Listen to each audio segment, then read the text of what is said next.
Hello and welcome back to Dungeon Damsels. We are finally back to editing after the motherboard debacle. For those who'd like to know, I had a motherboard fail. I got a new one. That one also didn't work. We got a third one. We eventually figured out why the first one didn't work, because it needed a BIOS update to be compatible with the CPU. And to do that, I needed to update it, but I can't update it with my current CPU, and my old one is broken. And so I didn't have the hardware to update anything, so I took it to the shop, and then it sat in the shop's bench for like 2 weeks, and they did nothing to it. So I took that back, drug it across multiple states to my brother, and then eventually we fixed everything and put it all together. And now we're back to editing. Yay! I promise this eventually ends, because at some point I was like, hey, I should check the recordings. Now I check them literally every time. Eventually we'll get there. I'm dumb. Okay. Alright, so summary time. The damsels are in the town of Fower, which is an Eldrin village in the Autumn Court Feywilds. They had a run-in with Queen Samba, the Archfey, who basically is in charge of all of the Autumn Court. She invited the damsels over to her awesome party because she thinks they're fun. There's a few snags. Arturo is a half-human, half-archfey that Kiara and Ellie promised to help. He asked them to help him save his mom. That's what his whole sort of plan was with Tarina, actually, if you remember her from a million years ago. He was sort of her middleman between her and Sabra, and he wanted to basically kind of scout the team out through Tarina to get this help. But then eventually he just asks them, and now he's collecting on the promise. His situation is that he works for Queen Sabra, does all her boring paperwork because she's a Fae, she's not going to want to do that, and he agrees to do that because she has his mom captive, and so he needs help busting out his mom so he can get out of his boring dead-end job and get back to the material plane. He comes to Foyer, tells the damsels he's collecting on his promise, then informs them about his mom being imprisoned at the palace. And additionally, there are complications. The key to the prison is actually split into 4 parts. Sabra keeps one in her bedroom, one on her jailer, one on the captain of the guard, and one on her prized lover at the moment. So the damsels need to collect the key fragments and then infiltrate the palace where the rooms move around, because they're Fae and they can't have boring palaces.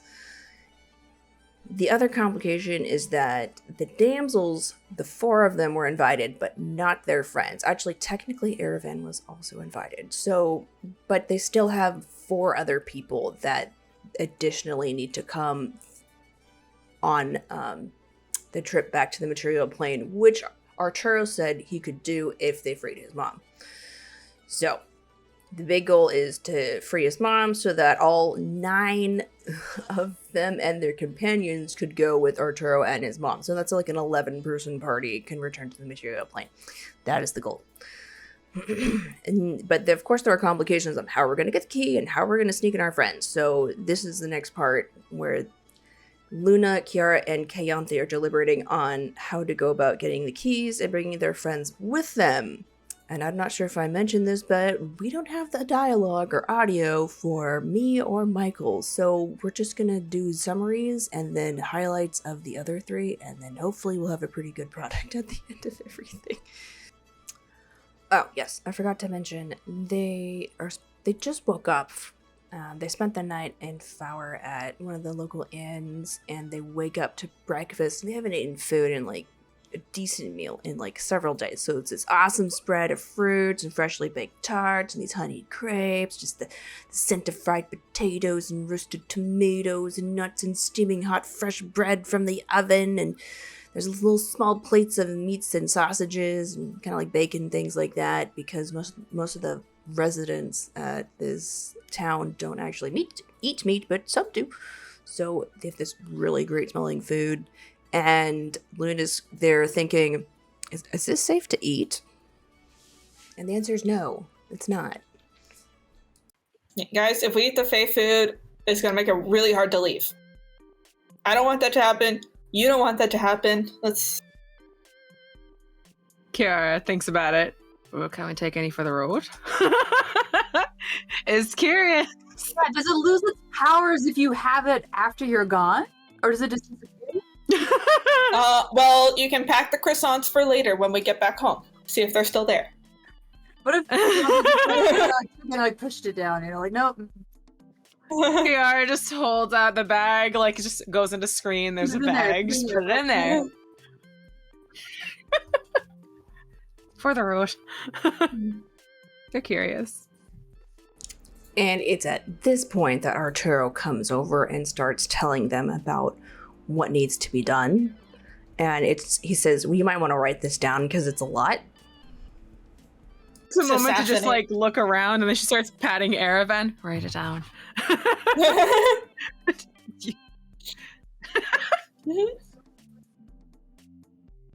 She does this little hug. Ellie, pull out a little notebook and actually takes a page that's blank, like flips all the way to the back, rips a page out, passes it to him. Ervan goes, and then he starts to just pat himself, searching for any form of writing utensil. He pulls out like a pen, and then he doesn't have any paper, so he's stuck. Carries a book. And at this point, Ellie asks about why Sabra would have lots of lovers just like displayed around her as her like ornaments, because Ellie's like, why would you do that? That's weird. And then she additionally asks if Galak's dad, Liam, who actually works for a matron, if he serves that similar purpose and if he's considered like attractive. He was an accountant. That's like the opposite of like a sexy draping person. There's probably something like it in Drow like society, right? Yeah. Yeah, and she's like, more like ornamental favors. You have a bunch of lovers, you want them nearby at least to show your virility or your station.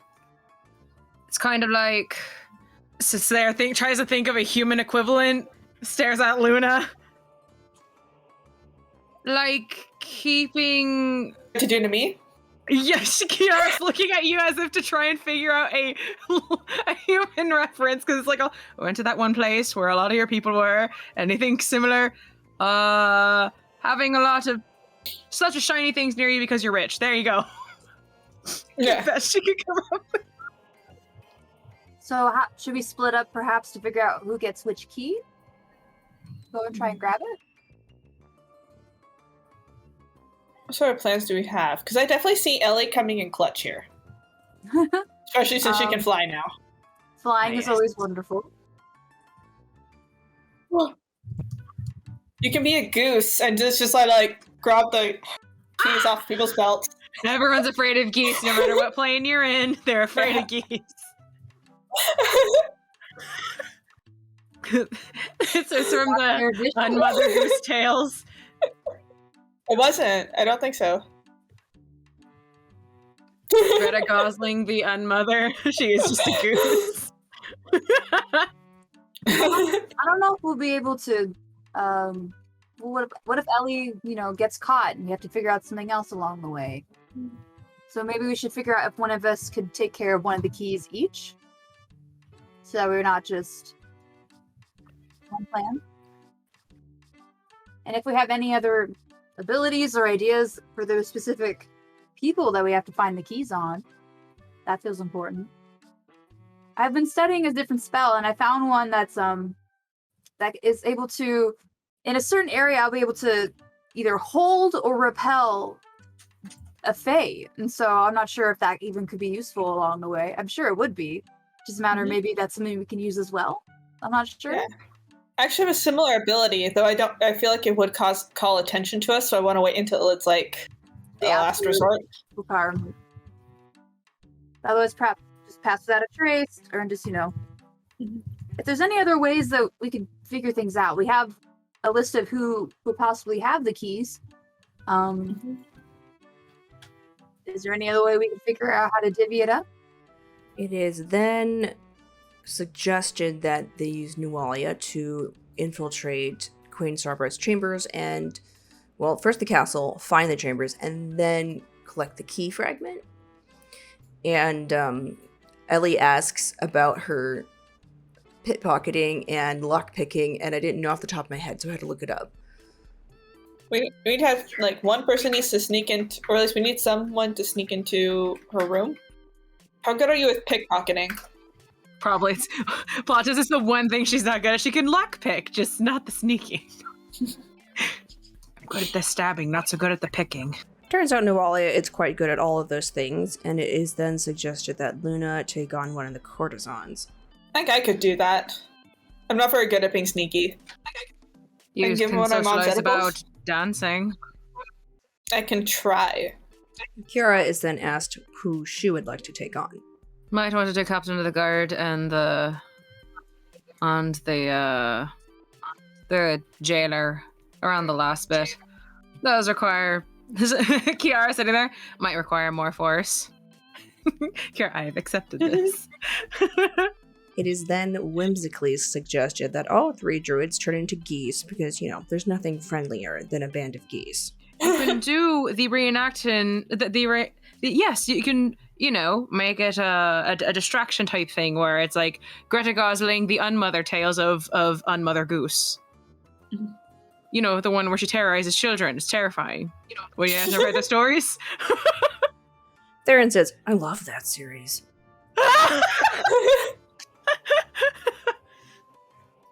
Yeah, Greta Gosling, the unmother. The unmother goose. If you hybridize a goose and a lizard and just make the most wretched looking dragon. Oh no, it's just a cassowary. It's just a cassowary. Alright, so far we have Luna assigned to courtesan key, Nualia assigned to room key, Ellie assigned to jailer key, and I'll take captain. I'm using my phone now because I trust it more than my computer. Can you hear me yes. well enough? It's a different microphone. Yes. Alright, then we'll just leave it as is then. The next line is in reference to how Kiara will convince the captain of the guard to give the key over to her. Well, if I can't talk it off of her. And then Kiara gives you this look to mean, yeah, most likely it's going to take force. She does this little... That's what we'll probably have to do then. I don't know. It's like a bait and switch. One of us distracts her and then the other one comes in and to the back. Nothing lethal or nothing, just, stun. In this particular case, I kind of feel as though that you, Kiara, would probably be better to be the distraction, and then I could make sure my move does not harm them in any way. That'd be best. I'd like to not do permanent damage if I can have avoid it. So Kiara and Kiara, Mom and Dad. It depends. Okay. And so Ellie, with you on the jailer note. Well, it's gonna be a 5-day party. True. So have to rest up in between, I suppose. Looking at Theron and Erevan and Deirdre and just so Erevan, you can fly. I mean, we already said I was going to be a goose, right? God. Yeah. Is this party somewhere that it'd be offensive to wear armor? It would be weird, but not offensive. Kiara sits here in all of her armor as well as literally Butch's Yeah. so Okay, we have a bag of holding, right? We do. Okay. I want to stick my armor in there because it's an heirloom from myself. Sounds important. So Ellie and it looks at Erevan. You can wild shape too. Do you want to go in with the intrigue team with Luna, or do you want to do druidic support with Ellie? Shape-shifty support with Ellie. Shape-shifty support works for me. I'm with Kiara, so that's my force group, I believe. Yeah, we're captain group. Looks at thinks about Deirdre, and then Theron thinks about it. Deirdre says, well, I could just use a disguise self. The disguise self thing is interesting to Kiara. How about to make a jape of it? How about you disguise yourself as Luna, and Luna comes in with a little game of, oh, who am I? Which one's me? Do you know? Likely not to work on Faye, though. I was joking. Unless it works. Unless. Probably not. Look like the jailer after you knock him out. Look like the jailer after you misplace him. Kiara adjusts her language. Misplace him. I said misplace. I didn't mean kill, right? I didn't say kill, right? You're saying. Okay. All right. And Lucian. Look at Lucian behind her again. Yeah. Kiara, leaning over to Deirdre. That change shape can't really be. No, change feature thing can't really be done on someone else, can it? Just like, can we? Oh no, sadly not. Right. But from the sound of what we're planning out, we do have our groups, though, however, yes? So me, Kiara, and Erevan. And then Ellie, you have a certain area with you. And Luna, don't we? We have Deidre. You can have What? Theron if you like, but Luna doesn't have a buddy and Nualia doesn't have a buddy, but Nualia wants to go stag. Wait, is there a guard entrance somewhere? We could probably disguise him as a guard after we misplace a guard. Or do, yeah. Like Kiara's misplace a guard.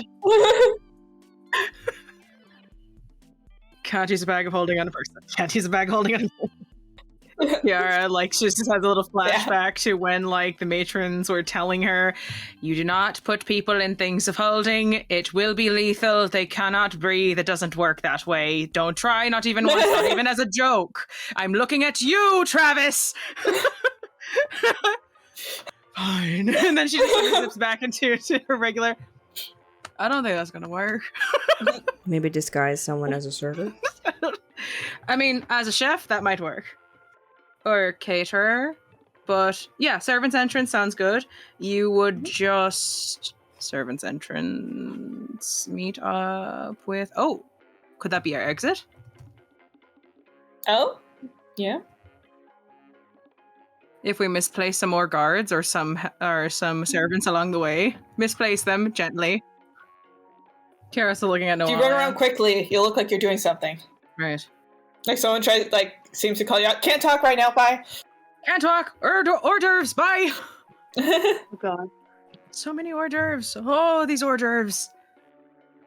Kiara looking at her rudimentary notes. Aww. So, potentially, and this is not needing to... This doesn't need to stick. Luna and Theron for the Cartesian key. Nualia for the room key. Kiara... Myself, sorry.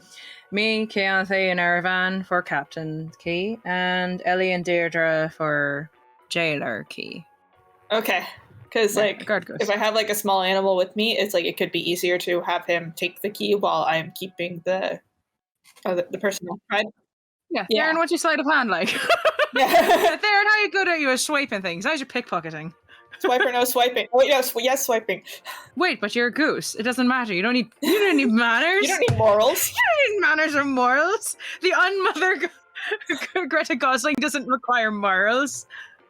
It is a beautiful party, and you are a terrible goose. Yeah. Kiara still like, we should probably plan for the captain, but I don't want to think about it. Misplacing people. We'll figure that out. Ellie asks how Kiara would go about schmoozing the captain of the guard. You know, just talk to her about, like, you know, fighting stances and just chat her up about military You life. could approach her as if you were horribly intoxicated, and she'll just have to deal with you for a little bit, perhaps. Kiara just like, you can tell by the tilt of her head. Kiara just assumes anyone in the militant field is like interested in talking shop about their job, their profession, because you know, she's like, yeah, she's interested in it, right? Yeah, she's just assuming.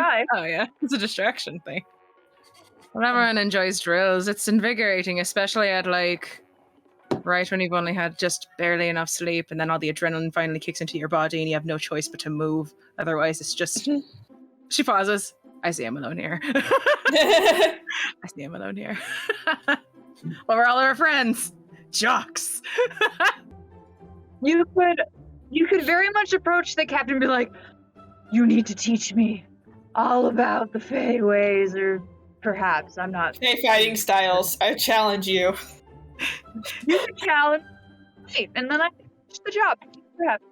I think this is as ready as we'll ever be.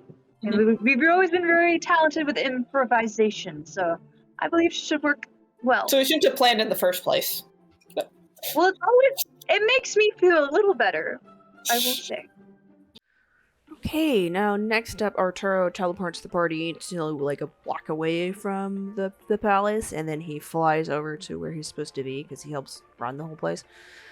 And as the party is walking to the palace, they can start to see how splendid it is. The gala is wild, with shimmering lights floating in the air. Fairy of all sizes and shapes flood the ceiling. They flit around singing and laughing, holding tiny cups in their hands. There are cushioned and curtained gazebos. Water orbs float in the air and Fae swim through them before dropping or flying into the next one. You can see a procession of guests outside the gates. Beings of multicolored skin and floating bodies glide into the front gate. Markings of foreign design decorate them in bold gold bands around their legs and arms. There are a total of 4, and it's hard to determine a gender for these creatures. Arturo announces them as the Ginny Royals, Aquatic Lord Fidel, Mystic Halim, Commander General Fatina, and Magister Lena. Following them is a procession of white and ice crystal and a large collection of winter eldrin dressed in fine garbs, wearing icicles as decorations and geodes as earrings. They bloom out from a singular figure with an androgynous form, white skin with a blue undertone, and a haunting beauty. Long blue wings extend out the back, and a train of white silk form a fitted jacket. There is a crown that sits on a head with coiled elk antlers decorated in frost and glittering unmelting snow. The air around this being is cold like the crisp winter air. They are flanked by 4 guards, and next to them is a small eldrin. The being simply glances over the party, but the eldrin next to him, a female, takes notice of Ellie as she turns her head as the party passes and keeps her stare. Arturo announces them as King Elia of the Winter Court and his collection, with Head of External Affairs Ashwin Coldsnap. The group behind them is a band of full-fledged fiends.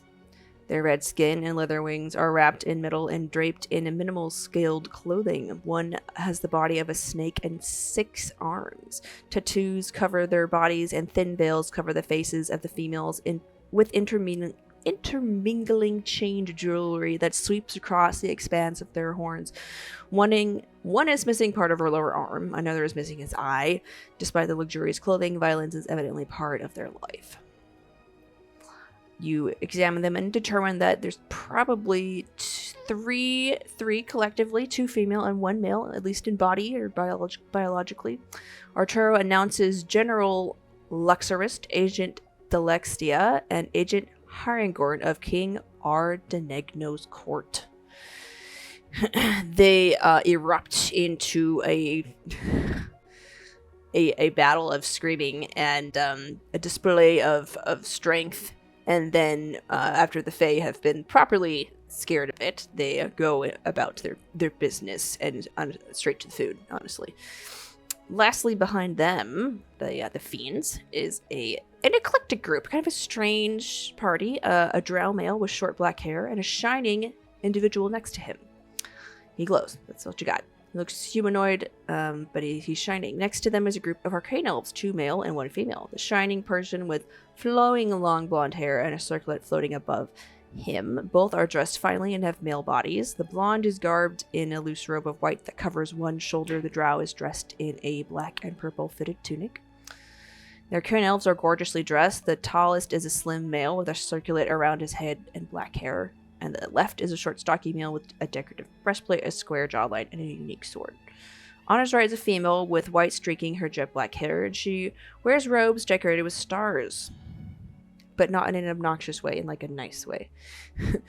Arturo announces Lord Kieran and Commander Raziel of the Jaran Desert Confederacy, representing Lady Adrastia, accompanying them Emperor Artius of the Arcanic Empire, Tilikia Archmage of the Imperial Court, and Seirvante Deliba of State Defense and Imperial Guard. They proceed inward, and the party breaks up a little bit. Then Arturo turns and looks to the group and asks to your group, the party, how should I introduce you? Okay, sorry. 2 ideas came to mind of like, what do we call you guys? And I'm like debating between come up with a really rock and metal band name or insert the name of the lady that almost killed Uncle Lucius. Like, just have her like last name tagged somewhere, anywhere. It's like, if we're gonna make enemies, make it. We could call ourselves the Iron Maiden. The Iron Maiden. Iron Maiden? Iron Maidens. Iron Maidens, you know. Yeah. Because we are women and we are strong. No other reason. The enclave of the Iron Maidens. I don't know. I don't think of anything better. Is anyone here musically talented? Yes. Kiara immediately, yes. Get your flute. Get your flute, Kiara. Are we a band? I will introduce us with music. Like, what? Can I just go ahead? What is that? That's a terrible intro. Drop the flute. Drop the flute solo. Oh, no. Okay, well, Right. Can I do some dances to like give her advantage? Oh, do you have guidance on? Oh, can I give her guidance too? Alright, I'll slap some guidance on. Can I also give her advantage? Fantastic. Okay, guidance is +5, yeah? Plus 1d4. 1d4, got it. Alright. Okay, well that turns my 16 into a 17, 18, 19. I got 19. All right, so at this point, Kiara busts out like this crazy flute solo. Luna begins to dance. Keonthi does some backflips, and then Ellie waves her staff around and brings in dancing lights. And Arturo looks at the party like, "What are you doing?" But they do like a really great job. But everyone else just kind of turns and looks at them like, no idea, it's a party. and then kind of like claps awkwardly because no one really does that. But they're like, and then they get a couple of woos, and then the party kind of just turns back and does what they were doing. I'm not gonna lie, like when we all walk in, like Kiara's like flute solo just sort of like she peters off and she takes a look in, she's like, and then she puts the flute away, like, yeah, it's a party and we're here to work. She just has to be like, we're here to work. And it's at this point that we have Deirdre just see Drow, and it's like, all right, I'm a mangle, bye. And then she just goes over there.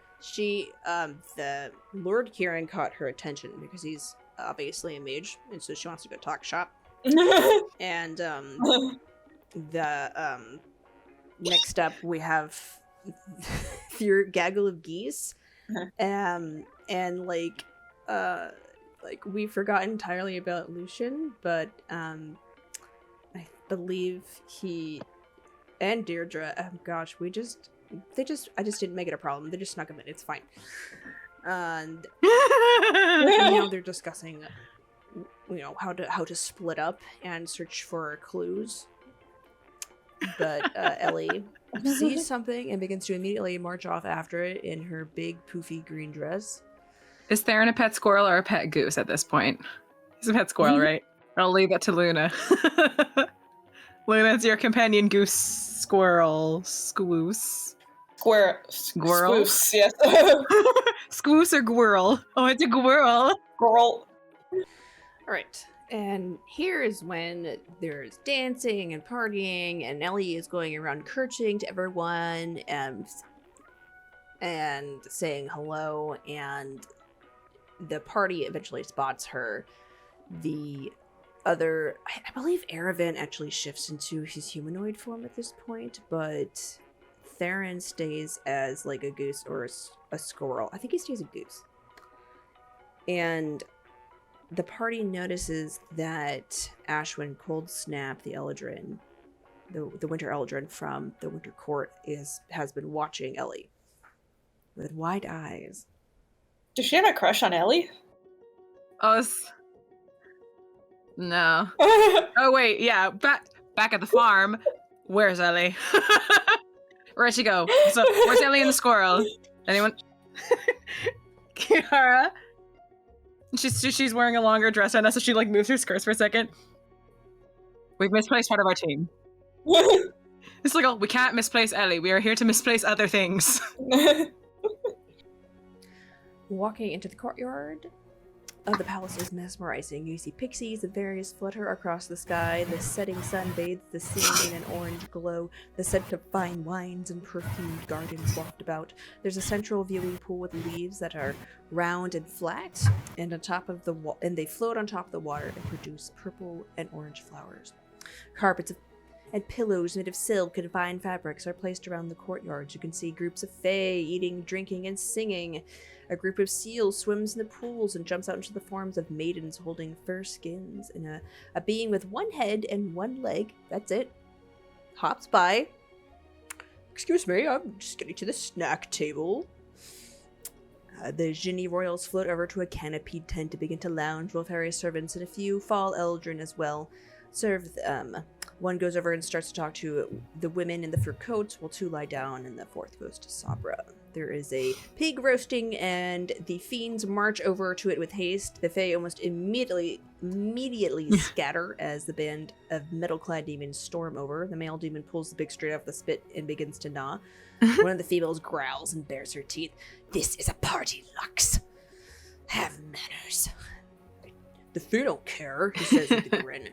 "They're only prettier than us, not better than us." He takes a huge bite out of the pig. "You swine, give me a leg at least."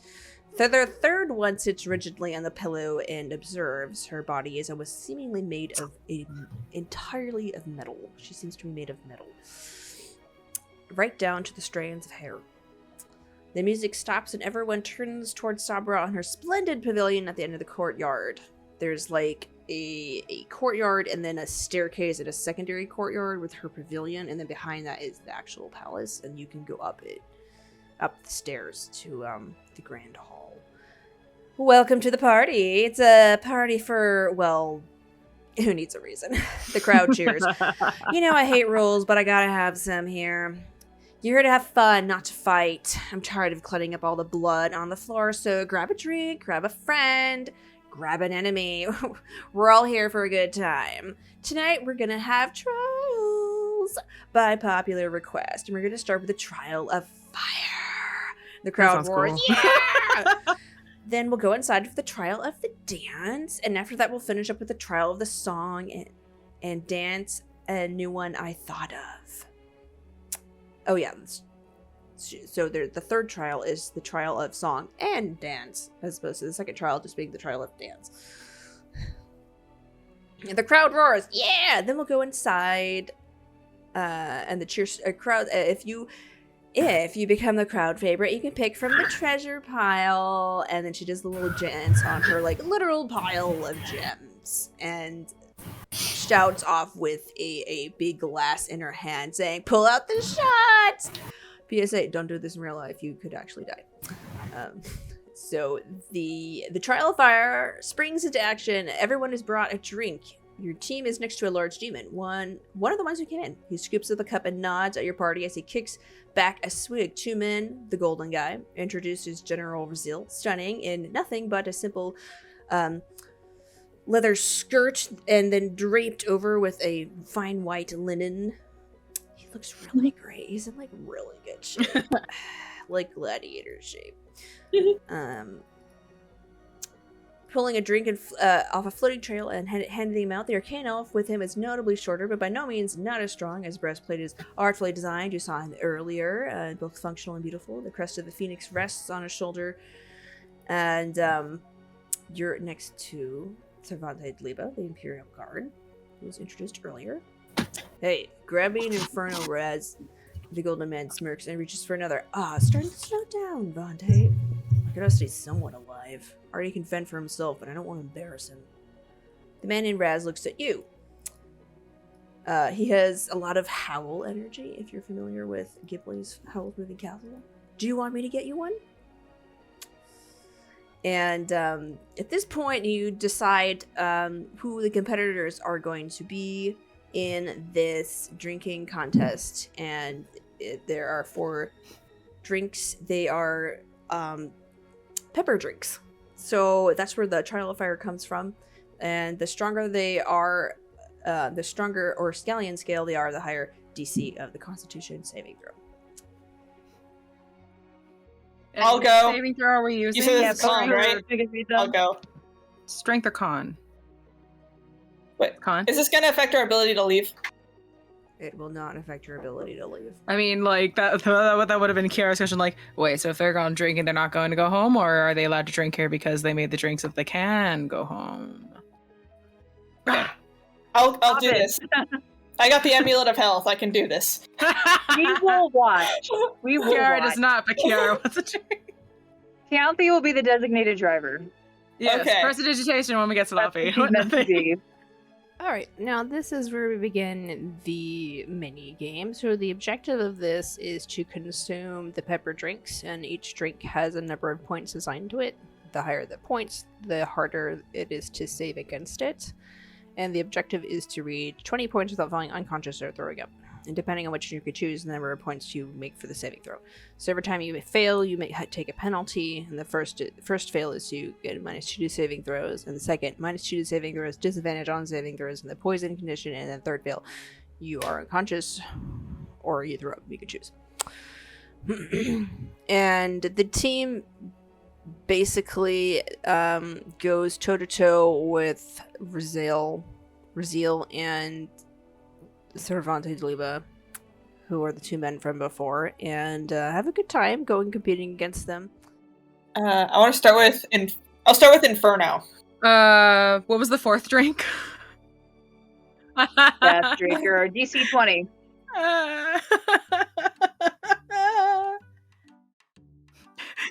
Kiara looks over at Keontae. Keep an eye on the kids for me, will ya? And then just kicks back another one. Yeah. I've just been going with black hearts because I'm at disadvantage and I'm just like hating myself for it. Like she's trying so hard not to show it. And while Keontae is observing, she has to make a general charisma check to act natural. And with Keontae, we know that's great. She's great at that. Speaking, so one of the Jinn goes and talks to King Elia, who is the Winter Fae King. Winter King says, Lord Fidel, I trust you've come to attempt to goad troops out of me again. Oh, please, King Elia, we could be great together. Water and ice, we're splendid already. Ellie, who has a personal snow flurry wafting around them, blinks. Please, you want to lay claim to the airplanes as you have outgrown water. And they continue to try to, they kind of go back and forth playfully as they have it seems they have a long history in this discussion in particular. Whew, nat 20. Okay. One more drink, just don't fall unconscious. Don't do it. I'm gonna do one more death drink. I'm finishing it off with a face sizzle. And I got it. I'm a 20. Oh, sweet. I'm at 20, exactly. I got a dirty 20 because I rolled a 17 and I said I was going to do a death one, so I got a 17 and that is plus 3 instead of 5, so it's dirty 20. And I have 20 now altogether. We both kick it back and we high five each other. Yeah. Crying. Hello, this is Tiffany, your DM. Thank you so much for listening to Dungeon Damsels. We really appreciate all your support. Please be sure to like, comment, and subscribe. That really helps us out. And if you're interested, we also have a Patreon, as well as a podcast version of our show. You can find it on Spotify, TuneIn, Podcast, Podbean, and pretty much anywhere where podcasts are. Thank you again so much, and we hope to hear from you soon.